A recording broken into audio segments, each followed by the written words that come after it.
ನಮಸ್ಕಾರ, ನೋಡ್ತಾ ಇದ್ದೀರಾ ನ್ಯೂಸ್ ಫಸ್ಟ್ ಬೆಂಗಳೂರು ಫಸ್ಟ್ಗೆ ಸ್ವಾಗತ. ನಾನು ಪ್ರೀತಿ ಆಕಾಶ್. ಮೊದಲಿಗೆ ಈ ದಿನದ ಟಾಪ್ ಹೆಡ್ಲೈನ್ಸ್. ಕಳೆದ ವರ್ಷ ಸ್ವಿಮ್ಮಿಂಗ್ ಪೂಲ್ಗೆ ಬಿದ್ದು ಬಾಲಕಿ ಸಾವು ಕೇಸ್ ಪ್ರಕರಣ ಸಂಬಂಧ ಹೊರಬಿತ್ತು ಹೈ ತೀರ್ಪು. ಸಾವಿಗೆ ಅಪಾರ್ಟ್ಮೆಂಟ್ ಅಸೋಸಿಯೇಷನ್ನೇ ಹೊಣೆ ಅಂತೂ ಕೋರ್ಟ್.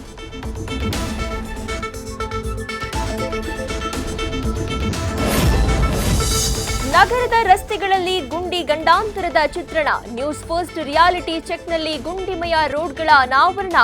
ಅಧಿಕಾರಿಗಳೇ ಇಲ್ಲಿ ಸವಾರಿ ಮಾಡಿ ಅಂತಿದ್ದಾರೆ ಜನ.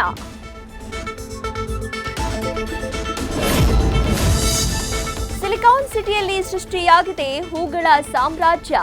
ಲಾಲ್ಬಾಗ್ ಫ್ಲವರ್ ಶೋಗೆ ಇಂದು ಚಾಲನೆ ಕೊಟ್ಟರು ಸಿಎಂ ಸಿದ್ದರಾಮಯ್ಯ.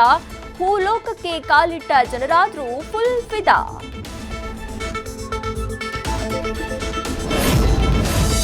ಸದ್ದು ಮಾಡ್ತಾ ನಾಳೆ ತೆರೆ ಮೇಲೆ ಎಂಟ್ರಿ ಕೊಡ್ತಿದ್ದಾನೆ ಭೀಮಾ. ಈಗಾಗಲೇ ಶುರುವಾಗ್ಬಿಟ್ಟಿದೆ ಟಿಕೆಟ್ ಬುಕಿಂಗ್ ಅಬ್ಬರ. ಭೀಮನಾಟ ನೋಡಲು ಸಲಗನ ಅಭಿಮಾನಿಗಳು ಫುಲ್ ಕಾತುರ.